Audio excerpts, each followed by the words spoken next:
Militer Rusia merilis detik-detik pesawat tempur terbang rendah dan melepaskan serangan ke konsentrasi tentara dan artileri Ukraina. Dalam rekaman, jet tempur terbang rendah tanpa gangguan dari sistem pertahanan Ukraina. Jet tempur juga terekam bermanuver sebelum menembak sasaran.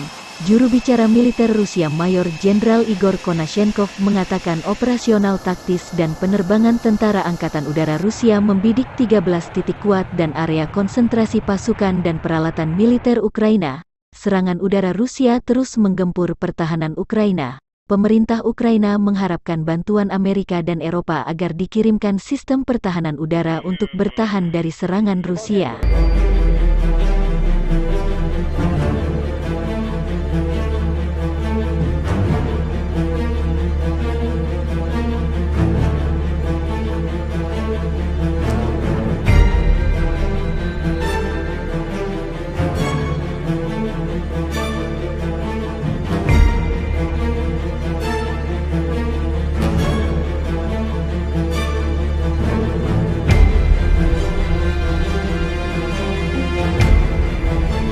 Terima kasih sudah nonton. Jangan lupa like, subscribe, dan share ya.